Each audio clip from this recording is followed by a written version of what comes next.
주 주간에 거의 잠을 못 자는 것 같아요. 하루에 평균 거의 1시간 반? 2시간? 와, 진짜 사람이 이러다가 미쳐가겠구나 생각이 들더라고요. 네. 제가 이 말씀을 드리는 이유는 미리 연막을 쳐놓는 거예요. 만약 설교하다가 버벅인다든지 말이 논리가 맞지가 않다든지 그럼 여러분이 너그러운 마음으로 이해해 주셨으면 하는 마음으로 미리부터 연막을 쳐놓습니다.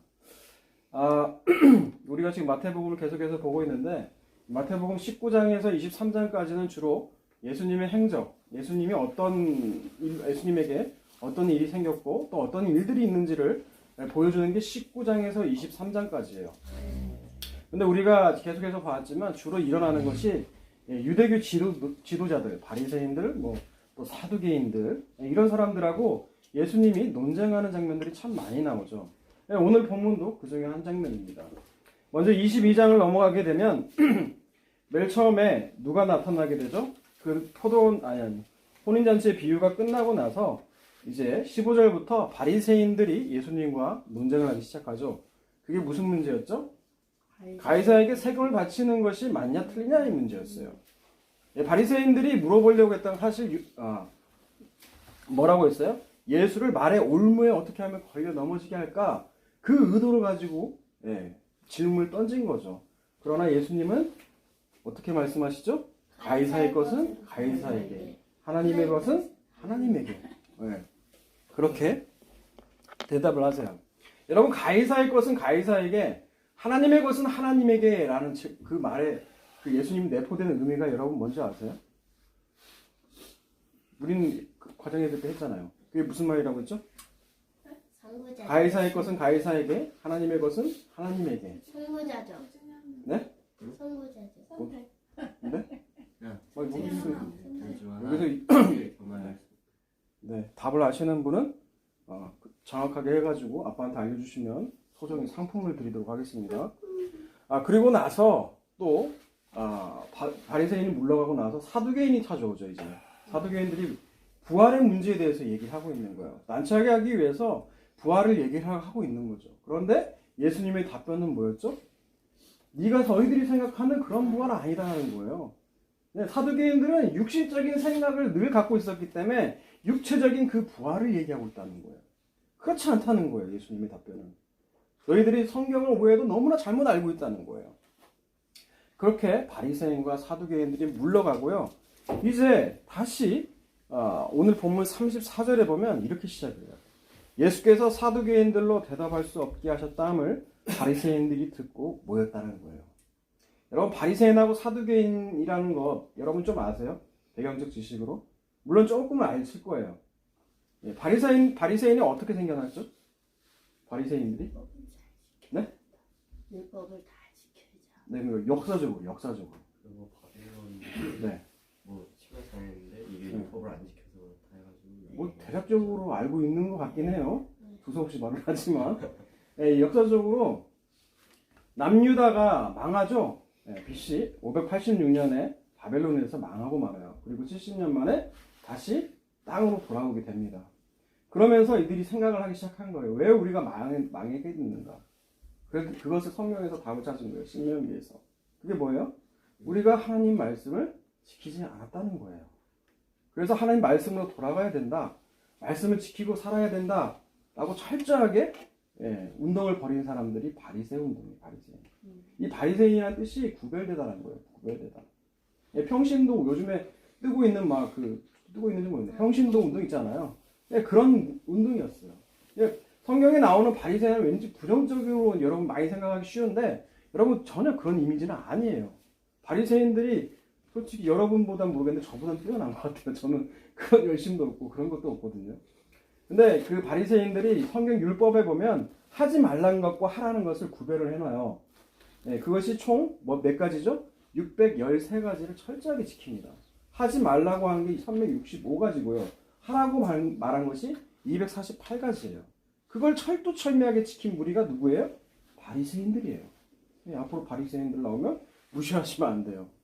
그 다음에 이들과 대척점에 있던 것이 누구냐면 사두개인들이에요. 이 사두개인들은 바리새인하고 좀 달라요. 사두개인들은 뭐를 좋아하냐? 뭐를 좋아할까요? 돈을 좋아합니다. 돈 좋아하고요. 네, 이 땅에서 성공, 부귀, 영화 이런 거 너무너무 좋아해요. 네. 어떻게 보면 또 우리 교회 현실과도 좀 안타깝게도 많이 닮은 면이 있는데 네, 이런 사두개인들, 바리새인들이 전면에 등장하죠. 이제 사두개인들이 그렇게 물러났다함을 듣고 바리새인들이 듣는 거예요. 바리새인이 듣고 어떤 생각이 들었을까요? 부활에 대해서 예수님의 그 말 한마디에 아마 쪽팔렸을 거다. 그리고 나서 우리가 다시 재정비해서 예수를 한번 난처하게 한번 해볼까? 라는 생각이 들었을지도 모르겠어요. 그러면서 34절에 바리새인들이 듣고 모였는데 그 중에 한 명이에요. 35절에 보니까 그 중에 한 율법사가 예수를 시험하여 묻되 36절 선생님 율법 중에서 어느 계명이 크나이까? 라는 질문을 했어요. 여러분 율법사라고 하는 것은 율법을 가르치는 사람이에요. 예, 서기관이라고도 혹시 등장하죠? 네. 예, 율법사나 서기관 모두 다 같은 얘기예요. 네, 그 사람들은 바리새인 중에서 나오게 돼 있어요. 바리새인들 중에서.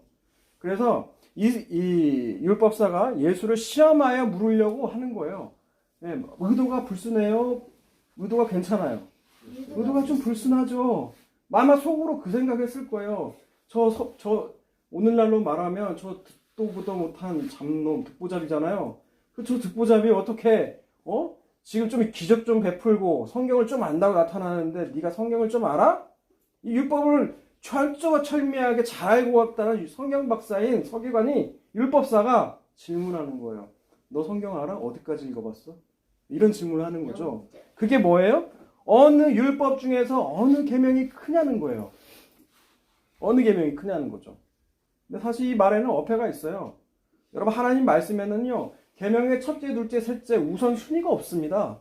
하나님 입에서 나오는 말씀은 모두 다 중요한 말씀이에요. 어떤 건 중요하고 어떤 건 덜 중요한 우선순위를 둘 수가 없다는 거예요.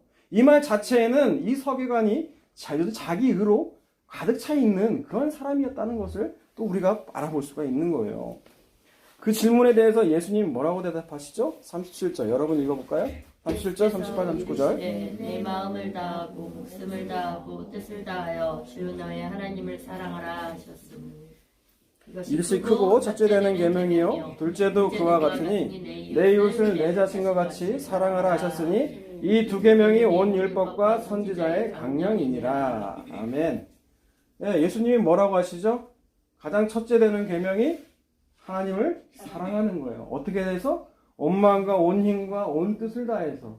그럼 물어보더라고요 또. 그러면 온 마음을 다한다는 건 뭐고? 온 힘을 다한다는 건 뭐고? 온 뜻을 다한다는 건 대체 뭐냐? 여러분 그렇게 복잡하게 살려고 하지 마세요. 그거는 인간의 영과 육과 혼으로 이루어졌다고 우리가 구별하려고 가르치기 위해서 이렇게 만든 용어거든요. 그냥 마음과 뜻과 힘을 다한다는 것은 정말 하나님을 사랑하는 거예요. 정말 하나님을 사랑하는 거. 그냥 전인적으로 전체적으로 누구 한 분 하나님을 사랑하는 거예요. 여러분 다 연애 해보신 적 있잖아요. 그쵸? 뒤에서 우리 따님이 고기를 심하게 끄덕이고 있어요. 네. 사랑하게 되면 어때요? 전체적으로 내 모든 것, 시간, 돈 하나도 아낌없이 다 내줄 수가 있는 게 바로 사랑이거든요. 그렇게 하나님을 사랑하라는 거예요. 그런데 이 사랑하라는 말에 또 둘째 계명이 붙죠. 그게 뭡니까? 네가 정말 이렇게 하나님을 사랑한다면 내 이웃을 내 몸과 같이 사랑하라는 거예요. 여러분 하나님 사랑과 이 이웃 사랑이 서로 어떻게 되어 있다는 거예요? 서로 연결되어 있다는 거예요. 여러분 첫 번째 그 하나님을 사랑하라는 거의 각주를 보면 이 말씀이 어디서 나와요? 신명기 6장 5절에서 나와요. 그리고 이웃을 사랑하라는 건요. 레위기 19장 18절에 나오거든요. 서로 따로따로 있던 말씀을 예수님께서 다 연결시켰어요. 근데 사실 이게 새로운 게 아니거든요. 왜냐하면 율법사도 이걸 사실 알고 있었어요. 율법사도 이게 예수가 좀 성경을 아는가 테스트를 해봤지만 사실 율법사도 알고 있었거든요. 여러분 그것을 왜 어떻게 알 수가 있느냐? 이 같은 본문을 마가복음과 누가복음에서 똑같이 다루고 있거든요. 근데 여러분 약간 말들이 좀 달라요. 여러분 약간 말이 다르다고 해서 여러분 이상하게 생각하시면 안 돼요. 왜냐하면 각각 복음서마다 목적이 다 다르기 때문에 그 관점이 다르기 때문에 기술되어 있는 것 차이지 네, 다루고자 하는 마음이 똑같다는 거예요. 여러분 마가복음 12장을 볼까요? 마태 마가 다음에 12장 28절 봅시다. 서기관 중 한 사람이 그들이 변론하는 것을 듣고 예수께서 잘 대답하신 줄을 알고 나와 묻되 모든 계명 중에 첫째가 무엇이니까? 예수께서 대답하시되 첫째는 이것이니 이스라엘아 들으라 주 곧 우리 하나님은 유일한 주시라 내 마음을 다하고 목숨을 다하고 뜻을 다하고 힘을 다하여 주 너의 하나님을 사랑하라 하신 것이요 둘째는 이것이니 내 이웃을 내 자신과 같이 사랑하라 하신 것이라 이보다 더 큰 계명이 없느니라. 그렇게 똑같이 말을 하죠. 그죠? 그 다음에 또 보세요. 32절 서기관이 이르되 선생님이여 올소이다 하나님은 한 분이시요 그 외에 다른 이가 없다 하신 말씀이 참이니이다. 또 마음을 다하고 지혜를 다하고 힘을 다하여 하나님을 사랑하는 것과 또 이웃을 자기 자신과 같이 사랑하는 것이 전제로 드리는 모든 번제물과 기타 제물보다 나으니라. 예수께서 그가 지혜 있게 대답함을 보시고 이르시되 내가 하나님의 나라에서 멀지 않도다 하시니 그 후에 감히 묻는 자가 없더라. 여러분 마태와 마가의 여러분 차이점이 뭔지 좀 아시겠어요? 마태복음에 없는 게 있죠? 네. 그게 몇 절입니까? 그 32절부터 네, 32절부터. 2절부터 네, 32절부터죠. 서기관이 이르되 그렇습니다. 선생님, 예수님 주님이라고 안 하시죠? 선생님이라고 하죠. 끝까지. 옳습니다. 하나님은 한 분이고 그 외에 다른 이가 없다 하신 말씀이 진짜입니다. 하면서 또 뭐라고 말씀하세요? 33절에 마음을 다하고 지혜를 다하고 힘을 다하여 하나님을 사랑하는 것과 또 이웃을 자기 자신같이 사랑하는 것이 전제로 드리는 모든 번제물과 기타 제물보다 나으니라. 이렇게 말해요. 그러니까 하나님 사랑과 이웃 사랑하는 것이 전제로 제사를 드리는 것보다 훨씬 더 중요하다는 거예요. 여러분 제 서기관들이 이 서기관은 어떤 서기관이에요? 좀 선지자서를 읽고 성경을 좀 읽은 서기관이에요. 뭔가 안 거예요. 성경 전체적으로 뭐가 중요하다는 거예요? 정말 중요한 거는 하나님을 사랑하는 거하고 이웃을 내 몸같이 사랑하는 거. 제사의 형식이 아니라 정말 하나님 진리를 가지고 하나님을 정말 사랑하는 것. 여러분 그게 참 중요하다는 거예요. 여러분 이사야서 1장 한번 볼까요? 이사야? 네, 이사야서 1장 보세요. 이사야서 1장을 봅시다. 이런 모습들이 이사야에서도 나오거든요.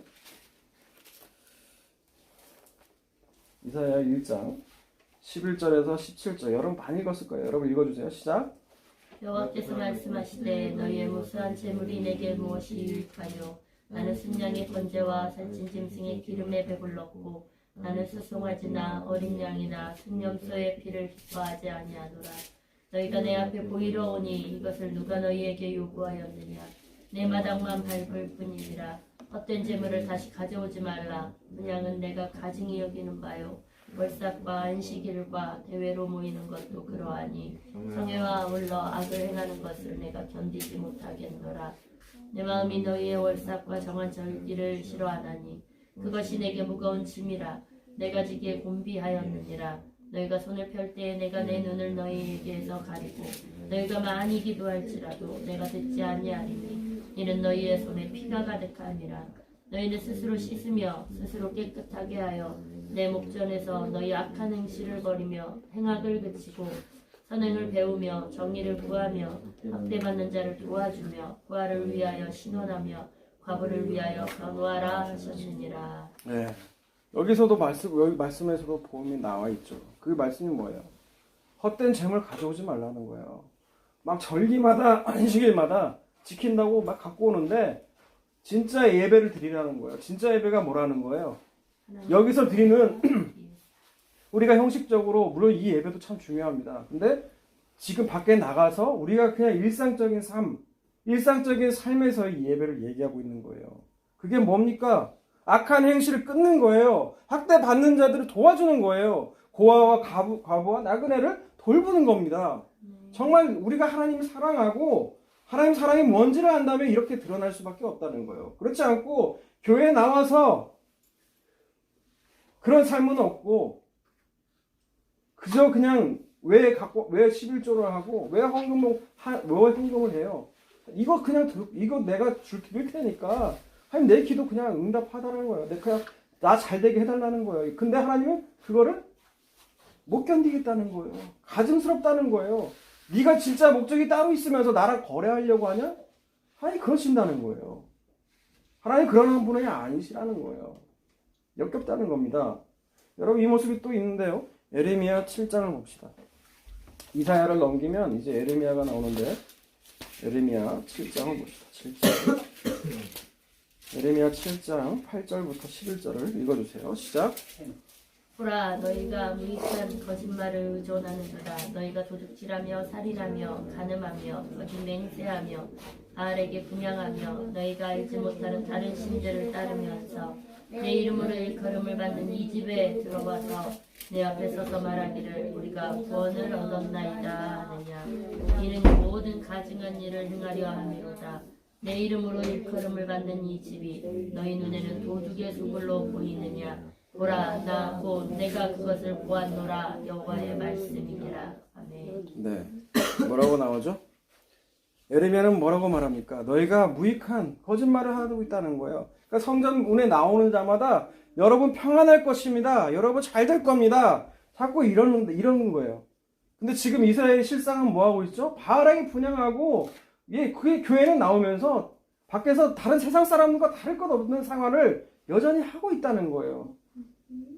그것이 뭐라는 거예요? 가증하다는 거예요.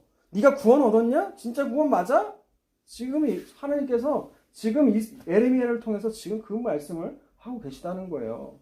여러분 이 말씀을 읽으면 깜짝깜짝 놀라지 않아요? 어쩌면 이렇게 교회 현실과 너무나 똑같을까? 와가지고 마당만 밟고 가는 저 형식적인 상과 예배가 분리된 오늘날의 모습들과 너무 닮아있지 않아요? 이번 주 중에 저 친한 목사님하고 만났는데 가면 갈수록 강단에서요 예수 그리스도의 십자가와 보혈과 그런 모든 것들은 메시지는 다 사라져가고 있어요. 점점점. 그러면서 뭐만 가득 차게 되어 있느냐? 복받아라. 기복주의.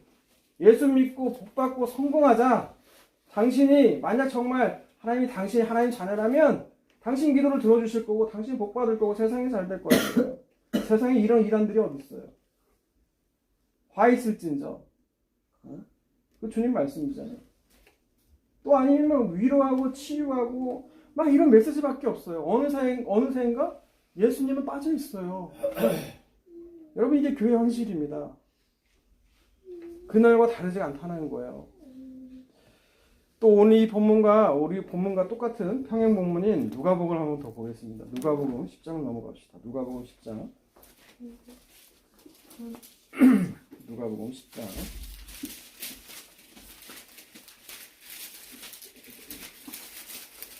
누가복음 10장 25절부터 보죠. 25절.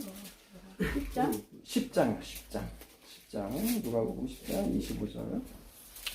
어떤 율법교사가 일어나서 예수를 시험하여 이르되 선생님 내가 무엇을 해야 영생을 얻으리까? 질문이 좀 다르죠 이제. 네. 무엇을 해야 영생을 얻겠냐는 거예요. 관점이 다르니까 이런 질문으로 누가 기록하고 있는 거예요. 관점이 전혀 달라요. 마태는 유대인들에게 복음을 증거하기 위해서 한 거거든요. 그러니까 유대인들의 죄악을 고발할 수밖에 없습니다. 그들의 완악함과 그들의 그 율법적인 자기의로 뭉친 그들을 깨기 위해서 자꾸 그런 의도로 등장을 시키는 거예요. 마가는 어때요? 마가는 이방인을 전도해야 되니까.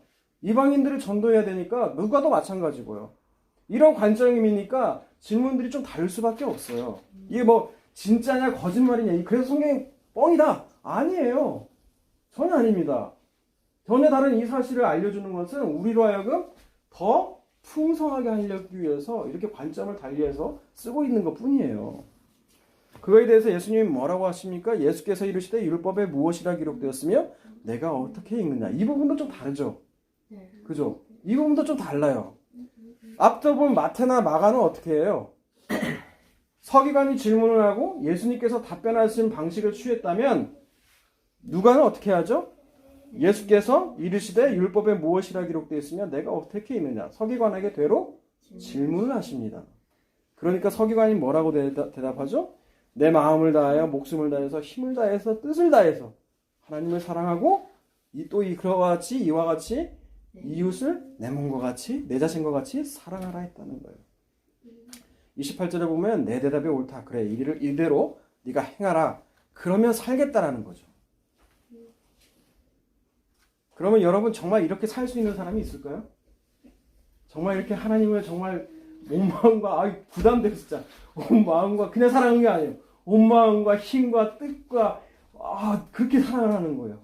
정말 그 사랑이 네가 맞는지 안 맞는지 한번 확인할 건데 그게 뭐예요?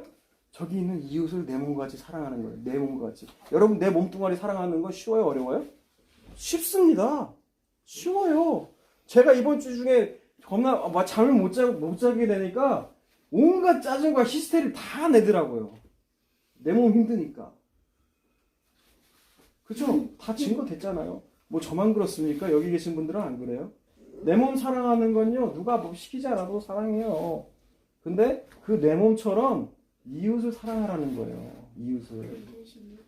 네, 이따가 말할 거예요. 그 이웃이 누구인지. 궁금하죠? 네. 네. 우리는 그렇게 할 수가 없어요. 살 수가 없어요. 그런데 서기관은 어떻게 대답해요? 서기관이 29절에 이런 말이에요. 그 사람이 자기를 옳게 보이려고 예수께 여짜오되 그러면 내 이웃이 누구니까? 이 대답 가운데 질문 가운데 뭐가 깔려 있어요? 나 하나님 사랑하고요. 내 이웃 사랑하거든요. 이 내면 가운데 그 은근히 자기 자랑, 자기 의가 꽉 차 있는 거예요, 지금. 그런데 예수님이 그 내 이웃이 누구냐는 질문에 뭐라고 대답하세요? 이건 교회 안 다니는 사람도 다 잘 아는 얘기더라고요. 네. 선한 사마리아인의 이야기를 이 서기관에게 들려주죠. 이 이야기는 이래요. 30절부터 읽어볼까요? 30절부터 읽어봅시다. 예수께서 대답하여 이르시되 어떤 사람이 예루살렘에서 여리고로 내려가다가 강도를 만나매 강도들이 그 옷을 벗기고 때려 거의 죽은 것을 버리고 갔더라. 마침 한 제사장이 그 길로 내려가다가 그를 보고 피하여 지나가고 또 이와 같이 한 레위인도 그곳에 이르러 그를 보고 피하여 지나가되 라고 나와 있어요. 한 사람이 있는데 어떤 사람인지 몰라요. 이 사람이 뭐 유대인인지 같은 이스라엘 사람인지 이방인지는 모르겠어요. 그런데 예루살렘에서 여리고로 내려가다 강도를 만납니다. 제가 오늘 아침에 이 지형을 봤거든요. 이 예루살렘하고 여리고 사이에 뭐 산맥인가 산인가가 있더라고요. 그러니까 매복을 하든지 강도를 만나기 딱 좋은 산적 같은, 조선시대라면 산적, 이런 때를 만난 거예요, 이 사람이. 네. 최근에도 뭐 일대 다수로 폭행 사건 있잖아요. 폭행 사건 보면 막 다수가 한 명을 무자비하게 그냥 압살을 시키잖아요. 최근에도 아내로부터 그런 걸 들은 적이 있는데, 네. 그런 일들이 지금 어떤 한 인간에게 그 일이 지금 닥친 거예요. 거의 중상, 오락가락하는. 네. 여러분 같으면 어떻게 했어요? 딱 멈춰서 도와줘야겠죠. 그죠? 근데 여기에 보면 뭐라고 나와 있어요? 제사장이 가는데 제사장은 뭐 하는 사람이에요? 오늘날로 하면 목사하고는 다릅니다. 비슷하죠? 목회자라고 보면. 아무튼 이 제사장이 지나가는데 그냥 쓱 지나가는 거예요.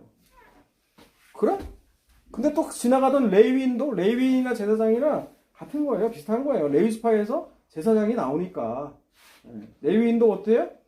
지나가는 겁니다. 피해 지나가는 거예요. 왜 지나갈까요? 왜 지나갈까요? 자기가 죽였다고 의심받을까? 그럼 추리소설 쓰세요. 경찰. 그것보다는 율법의 의미예요. 율법은 저 사람 보니까 딱 죽어가게 생겼어. 근데 부정한 걸 만지면 어떻게 해요? 시체를 만지면 부정하거든요. 네, 내가 부정해질까봐 그냥 간 거예요. 모른 척하고. 아마 이 시체 지나간 거 보면 같은 동족이 아닐 가능성도 있을 것 같아요. 근데 무엇보다 시체를 만지면 부정해지니까 자기도 부정해지니까 그게 싫어서 그냥 지나간 거예요. 율법을 주신 하나님의 진언은 뭐예요? 율법은 죄를 알려고 율법을 주신 건데 그 율법에 따라서 자기 의를 쌓아가고 있으니까 그 율법도 자기 멋대로 자기 마음대로 생각하고 판단한 거예요. 그러니까 자기가 더러워질까봐 그냥 지나간 거예요. 그렇게 위급한 생명의 경각이 왔다 갔다 하는 사람에게. 그런데 이때 등장한 사람이 누구예요? 어떤 사마리아 사람이에요. 여러분, 사마리아 사람은 당시에 상종하기도 싫은 아주 개차반 같은, 그러니까 오늘날로 얘기하면 뭐가 적당한지는 모르겠는데 아주 상종하기도 싫은 인간이 사마리아와 유대인들의 관계예요. 사마리아를 만나면 그냥 가던 길이 직선길로 가는 게 빠른데도 돌아가서 갈 정도로 아주 사마리아 사람이라고 하면 치를 떠는 게 사마리아 사람이에요. 근데 이 사마리아 사람이 이제 누굴 만나요? 여행 가는데 이제 그 남자를 만난 거예요. 거의 다 죽게 된 남자를. 근데 그를 보고 어떻게 해요? 불쌍히 여기라는 거예요. 불쌍히 여기. 가까이 가서 기름과 포도주를 상처에 붓고 싸매고 짐승에 태워서 주막으로 데려가서 돌봐줬다는 거예요. 근데 그것으로 끝난 게 아니에요. 그가 들어가서 주막 주인에게 데나리온 2개를 줘요. 여러분 한 데나리온은 하루 품삯이라고 했죠? 10만. 그러니까 10만 원 플러스 2데나리온이니까 20만 원을 준 거예요. 쉽게 얘기해서. 소년이가 아주 집중을 잘해요. 20만 원을 딱 주면서 이러되 뭐라고 말을 해요? 이 사람을 돌봐줘라. 비용이 더 들면 내가 돌아올 때 갚겠다. 여러분 거기서 끝난 게 아니라 그냥 구해준 것만 해도 나이스한 거잖아요. 그런데 이 사람은 끝까지 돌봐주는 내 돈까지 내줘가면서 이 사람은 내가 올 때 만약 계속 돈 들어간다면 내가 책임지고 갚을 테니까 이 사람 좀 돌봐달라고 얘기한 거예요. 근데 이야기를 이제 끝났어요. 이제 이야기를 이 서기관도 들었고 예수님이 하신 얘기를 들었어요. 그러면서 예수님이 질문하시는 거예요. 내 생각에는 이 세 사람 중에 누가 강도 만난 자의 이웃이 되겠냐는 거예요. 그러니까 뭐라고 말해요? 사마리아예요. 서기관이 이르되 사마리아인이라고 얘기 안 하죠. 자비를 베푼 자입니다. 라고 얘기하는 거예요. 그러면서 예수님 뭐라고 말씀하시대요? 이르시 너도 이와 같이 해라 라고 말씀하셨어요. 여러분 선한 사마리아인의 이야기를 통해서 우리가 알 수 있는 게 뭘까요? 사마리아인이 그 남자를 이웃은 바로 하나님을 사랑하고 이웃을 사랑을 하고 있죠. 그게 가장 큰 계명이라고 했어요. 그죠? 근데 그 이웃이 누구라는 거예요? 이웃은 자비를 베푼 자라는 거예요. 자비를 베푼 사람. 자비를 먼저 베푼 사람이 바로 이웃이라는 거예요. 이웃. 그러면 여기서 궁극적으로 이웃은 뭘까요? 우리에게 자비를 베푸시고 긍휼을 베푸신 예수님이시라는 거예요.